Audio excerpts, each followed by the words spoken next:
that really is an indictment of Bill Gates.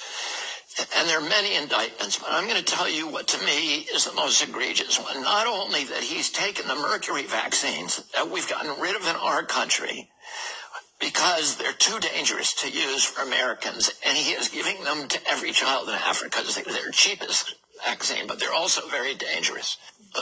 White people in Europe and the United States are not getting them anymore, but black people in Africa are. And that's Bill Gates. But even more important than that, there's a vaccine called the DTP vaccine, the diphtheria, tetanus, and pertussis vaccine. It's the vaccine that caused us to pass the Vaccine Act in this country because there were so many lawsuits over that vaccine. It was causing brain damage in kids, lots of it. And about 1 in 300 kids were getting injured, which is huge. You give that to a population of 300 million, and that's, I mean, you're damaging huge, huge amounts of children. And we banned it in this country. And he's still giving it to every kid in Africa. And in fact, it is the vaccine that is the flagship vaccine. The WHO measures national compliance with its with WHO's vaccination schedule by how good they are at making every child in that country take the DTP.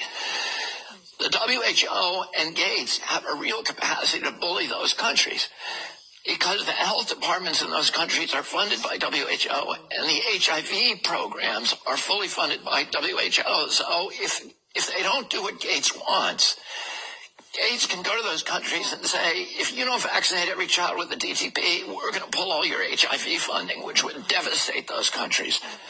So they do it.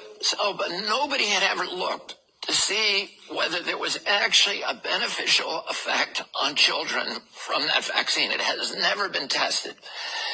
And so in 2017, the Danish government, the Norwegian government, and one of the world's biggest vaccine companies, the Stattum Serum Institute, which is in Scandinavia, said, we're going to actually study it. And they hired the best scientists in the world, including a guy called Peter A. Aby, who is the godfather of the African vaccine studies. He has more peer review than any human being. And everybody reveres him, and he's very pro-vaccine. They got a whole team of scientists, including AAB, and they went to a country called Guinea-Bissau on the west coast of Africa. And Guinea-Bissau had a vaccine program that was 40 years old. Half the kids that were under 5 months of age were unvaccinated, half the kids in the country, and half were vaccinated. So they had a perfect natural experiment. And they went in there and they looked at what the outcomes were. And what they found was that little girls who got that DTP vaccine had 10 times the death rate of kids who were not vaccinated. So the vaccine was protecting them against diphtheria, tetanus, and pertussis. It was wrecking their immune system, so they were dying of dysentery, anemia, bilharzia, malaria, and nobody had ever connected the dots and said the reason that girl died is because she had a vaccine 2 months ago. Nobody had ever done that study until AB came along and looked at 30 years of data and said, holy cow, the only people dying are the ones who got vaccinated.